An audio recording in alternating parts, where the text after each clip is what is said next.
Hello दोस्तों, नमस्कार। आपके अपने यूट्यूब चैनल पर आपका स्वागत है। इस वीडियो में हम बात करेंगे सीडीएसएल के बारे में। कंपनी के क्वार्टर वन के रिजल्ट आए हैं, रिजल्ट कैसे हैं और यहाँ से ये कंपनी किस तरीके का परफॉर्मेंस दिखा सकती है, इसमें क्या रणनीति बनानी चाहिए, सभी चीज़ों को इस वीडियो में कवर करेंगे। वीडियो शुरू करने से पहले कहना चाहूँगा, अगर किसी ने चैनल पर फर्स्ट टाइम विजिट किया है तो चैनल को सब्सक्राइब कर लें और बेल आइकन को ज़रूर दबा लें। तो दोस्तों, आज यानी दोपहर में सीडीएसएल के Q1 के रिजल्ट आए हैं। स्टैंड अलोन और कंसोलिडेटेड आधार पर हम लोग रिजल्ट स्टडी करने वाले हैं। तो सबसे पहले बात करेंगे कंपनी के जो स्टैंड अलोन नंबर है, यानी कि जो सीडीएसएल का मेन बिजनेस है वो किस तरीके का कारोबार कर रहा है। तो यहाँ पर हम लोग को 3 बॉक्सेस देखने को मिल रहे हैं। ये वाला बॉक्स क्वार्टर वन का है, ये वाला बॉक्स भी क्वार्टर वन का, लेकिन पिछले साल का ये वाला बॉक्स है क्वार्टर फोर का, यानी कि जो वित्त वर्ष खत्म हो चुका है। तो ईयर ऑन ईयर के बेसिस पर और क्वार्टर ऑन क्वार्टर के बेसिस पर कंपेयर करेंगे। लेकिन जो सीडीएसएल कंपनी जिस तरीके का इसका बिजनेस है, ईयर ऑन ईयर के बेसिस पर हम लोगों को ठीक ठाक कारोबार देखने को मिल रहा है। रेवेन्यू अगर देखें, इस बार जो रिपोर्ट किया 246 करोड़ का रहा है, जो पिछले साल इसी तिमाही में लगभग 222 करोड़ का था। पिछले क्वार्टर में ये 212 करोड़ का था, तो पिछले साल की तुलना में बढ़कर आया, पिछले क्वार्टर की तुलना में बढ़कर आया है। कंपनी की अदर इनकम देखें, इस बार 80 करोड़ रही है, पिछले साल 90 करोड़ थी। पिछले क्वार्टर में ये हम लोग को लगभग 2.5 करोड़ के आसपास देखने को मिल रही थी। तो टोटल इनकम अगर देखें तो कंपनी की 326 करोड़ रही है, जो पहले 312 करोड़ थी, और पिछले क्वार्टर में ये 215 करोड़ के आसपास थी। तो यहाँ तक तो सारी चीज़ें ठीक ठाक हैं। कंपनी के अगर एक्सपेंस की बात करें, खर्च की बात करें, तो ये भी हम लोग को उसी के अकॉर्डिंग बढ़ते देखने को मिला है। इस बार कंपनी ने 137 करोड़ का एक तरीके से खर्च किया, जो पहले 115 करोड़ का था। पिछले क्वार्टर में ये 128 करोड़ के आसपास था। तो टोटल जो रेवेन्यू है, इनकम है, उसमें से अगर हम टैक्स को माइनस करते हैं तो दोस्तों प्रॉफिट बिफोर टैक्स सामने आता है। तो आप लोग देख सकते हैं इस बार कंपनी का पीबीटी देखें तो लगभग 189 करोड़ के आसपास है, जो पहले 196 करोड़ का था। पिछले क्वार्टर में ये 87 करोड़ के आसपास था। तो पिछले क्वार्टर की तुलना में अच्छी ग्रोथ, पिछले साल की तुलना में हालांकि हम लोगों को थोड़ी सी गिरावट देखने को मिल रही है। उसका भी एक रीज़न है, मैं आपको बताऊंगा आगे चल के। अब बात करेंगे टैक्स वगैरह देने के बाद कंपनी के हाथ में कितना पैसा आया है, यानी कि नेट प्रॉफिट आफ्टर टैक्स की अगर बात की जाए तो 144 करोड़ का कंपनी ने इस बार पैट रिपोर्ट किया, जो पहले 152 करोड़ का था। पिछले क्वार्टर में 68 करोड़ के आसपास था।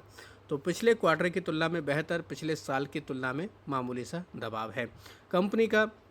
उसके अकॉर्डिंग आप लोग ईपीएस वगैरह भी देख सकते हैं। पिछले साल की तुलना में थोड़ा सा दबाव, पिछले क्वार्टर की तुलना में ऑलमोस्ट डबल हो चुका है। तो यहाँ तक तो सारी चीज़ें दोस्तों हम लोग को देखने को मिली है कि स्टैंड अलोन आधार पर ठीक ठाक परफॉर्मेंस है। हालांकि इस बार अगर हम लोग देखें तो पिछले क्वार्टर के साथ तो ठीक है, लेकिन पिछले साल की तुलना में मामूली से हम लोगों को गिरावट देखने को मिल रही है। उसके पीछे का अब रीज़न क्या है?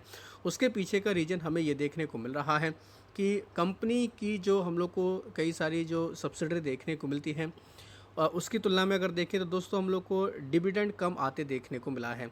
जो हम लोग को 2025 में 62 करोड़ का डिविडेंड आते देखने को मिला था, और इस बार हम लोग को 39 करोड़ के आसपास का डिविडेंड आते देखने को मिला है। तो ये एक बड़ा कारण है अदर इनकम में गिरावट का। इसकी वजह से कंपनी के पैट के ऊपर थोड़ा सा इम्पैक्ट पड़ा है। अब बात करेंगे कंपनी के कंसोलिडेटेड नंबर के बारे में, यानी कि कंसोलिडेटेड नंबर में ये है सीडीएसएल की जो मेन कंपनी, उसके साथ साथ बाकी अदर जो सब्सिडरी कंपनी, उन्होंने किस तरीके का कारोबार किया। तो यानी कि कंपनी का सारी सब्सिडरी मिलाकर, सारी जो निवेश वाली कंपनियों को मिलाकर कितना हम लोग को परफॉर्मेंस देखने को मिला, कंसोलिडेटेड नंबर में ये सारी चीज़ आती हैं। तो कंपनी का अगर यहाँ पर रेवेन्यू देखें तो 292 करोड़ का रिपोर्ट किया, जो पहले 258 करोड़ का था। पिछले साल की तुलना में ग्रोथ है, और पिछले क्वार्टर में 262 करोड़ था, यहाँ से भी ग्रोथ है। टोटल इनकम 340 करोड़, पिछले साल की तुलना में भी बढ़कर है, पिछले क्वार्टर की तुलना में भी बढ़कर, यहाँ पर भी अच्छा खासा कारोबार है। कंपनी के खर्च हम लोग को ईयर ऑन ईयर के बेसिस पर भी और क्वार्टर ऑन क्वार्टर के बेसिस पर भी बढ़कर आते देखने को मिले। पीबीटी देख सकते हैं आप लोग, 166 करोड़ रिपोर्ट किया इस बार, जो पहले हम लोग को 151 करोड़ के आसपास देखने को मिलता था, और ये हम लोग को पिछले क्वार्टर पे 103 करोड़ के आसपास देखने को मिलता था। नेट पैट अगर कंपनी का देखें तो इस बार कंपनी ने 117 करोड़ का पैट रिपोर्ट किया, जो पहले 102 करोड़ था, पिछले क्वार्टर में 80 करोड़ के आसपास था।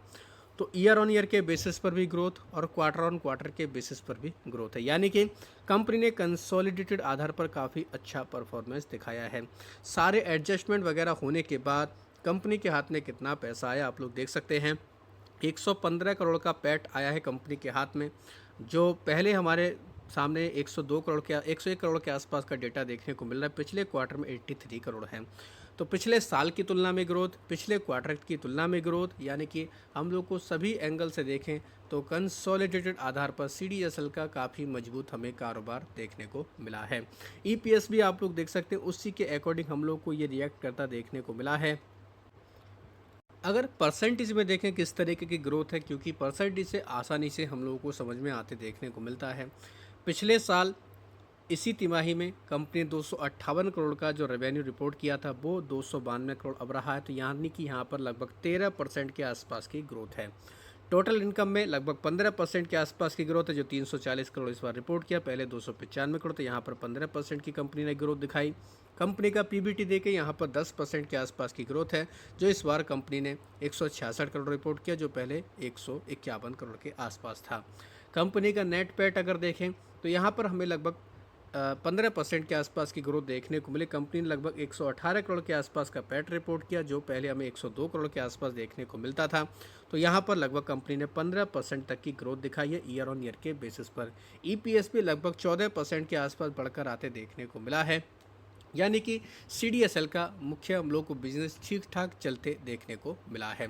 अब कंपनी की अगर मार्जिन की स्थिति की बात करें तो ये हम लोग को मार्जिन की एक तरीके से कह सकते हैं स्थिर देखने को मिल रहे हैं। कंपनी का नेट प्रॉफिट मार्जिन इस बार देखें Q1 में तो हम लोग को 34.6% के आसपास कंपनी का पैट मार्जिन देखने को मिला, जो पिछले साल इसी तिमाही में 34.7% के आसपास था। तो यानी कि मामूली सा दबाव मार्जिन के ऊपर देखने को मिला, कोई घबराने वाली बात नहीं है। कंपनी के अगर कई सारे जो बिजनेस चल रहे हैं उनकी अगर बात की जाए किस तरीके का परफॉर्मेंस दिखाया है, जो कंपनी का डिपॉजिटरी का बिजनेस है काफ़ी अच्छा चल रहा है, मुख्य कारोबार में काफ़ी ग्रोथ देखने को मिले। साथ ही डेटा एंट्री और स्टोरेज के बिजनेस में भी काफ़ी अच्छा मोमेंटम चल रहा है। यहाँ पर कंपनी ने 45 करोड़ का रेवेन्यू दिखाया, और इस का अगर देखा जाए जो इस सेगमेंट में कंपनी ने पैट 10 करोड़ का रिपोर्ट किया है, यानी कि लगभग 24-25% के आसपास की ग्रोथ है। हालांकि रिपोजिटरी का जो बिजनेस है कंपनी का, ये थोड़ा हम लोगों को लॉस में चलते देखने को मिल रहा है। रेवेन्यू लगभग 1.25 करोड़ का रिपोर्ट किया, और इसमें 1,40,00,000 का इन्होंने नुकसान भी किया है। कंपनी की और भी जो हम लोग को एसोसिएट कंपनी देखने को मिलती हैं, उनमें भी लगभग हम लोग को 25 लाख के आसपास का रेवेन्यू आते देखने को मिला। कंपनी की एक सहायक कंपनी है सेंट्रिको इंश्योरेंस रिपोजिटरी लिमिटेड और रिस्क सिस्टम सॉल्यूशन, यहाँ पर 5 करोड़ का इन्होंने निवेश का ऐलान भी किया है। साथ ही किसी भी कंपनी के लिए ऑडिटर की तरफ से जो क्लीन चिट मिलती है वो काफ़ी पॉजिटिव होता है। तो सीडीएसएल के रिजल्ट पर देखा जाए तो जो हम लोग को ऑडिटर है उन्होंने दोस्तों अनमॉडिफाइड क्लीन ऑडिट ओपिनियन दिया है, यानी कि एक काफ़ी पॉजिटिव माना जाता है। तो ओवरऑल अगर देखा जाए तो सीडीएसएल के नतीजे काफ़ी बेहतर देखने को मिल रहे हैं। तो मुझे लगता है इस रिजल्ट की बदौलत सीडीएसएल को पॉजिटिव मोमेंटम दिखाना चाहिए। उसके पीछे का भी एक बड़ा कारण है, काफ़ी दिनों से ये कंपनी एक ही रेंज में कंसोलिडेट कर रही है और ऊपरी लेवल से अभी भी इसमें दबाव है। सीडीएसएल का 30 जून तक का डीमेट अकाउंट का डेटा भी देखें, ये भी काफ़ी चौंकाने वाला रहा है। 18,59,20,991 डीमेट अकाउंट रहे हैं। जुलाई का डेटा भी यहाँ पर ऐड होगा तो ये लगभग हम लोग को 18,80,00,000 के पार पहुँचते देखने को मिल जाएगा। साथ ही कंपनी का अगर चार्ट देखा जाए दोस्तों, आप लोगों को गौर से देखना है, लगभग 1200 रुपये के आसपास, 1200 के नीचे 1150 के आसपास इस कंपनी में जब हम लोगों को ये लेवल देखने को मिला, इसमें काफ़ी अच्छा कमबैक देखने को मिला। आप लोग इस लेवल को देख सकते हैं, 3 से 4 बार ये कंपनी इस लेवल पर आई है, उसके बाद हम लोग को इसमें शानदार रिकवरी देखने को मिली। अभी भी अगर देखें तो 1300 रुपये के आसपास इस कंपनी में हम लोग को भाव देखने को मिल रहा है। कहने का मतलब ये है कि इस कंपनी में अभी खोने के लिए कुछ नहीं है और इसमें काफ़ी अच्छा मोमेंटम भी आ सकता है। तो चाहे तो आप चार्ट को स्टडी कर सकते हैं, टेक्निकल चीज़ें चेक कर सकते हैं, लेकिन एक चीज़ ध्यान रखना, टेक्निकल चीज़ें केवल पास्ट की होती हैं, खबरें हमेशा टेक्निकल से ज़्यादा भारी पड़ती हैं। तो इस चीज़ का आपको ध्यान रखना है। और सीडीएसएल ऑलरेडी ऊपरी लेवल से काफ़ी करेक्टेड है। मुझे लगता है यहाँ पर सीडीएसएल में काफ़ी अच्छा कमबैक होना चाहिए।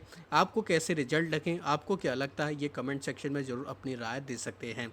वीडियो अगर आपको पसंद आया है तो चैनल को सब्सक्राइब कर लें और बेल आइकन को ज़रूर दबा लें।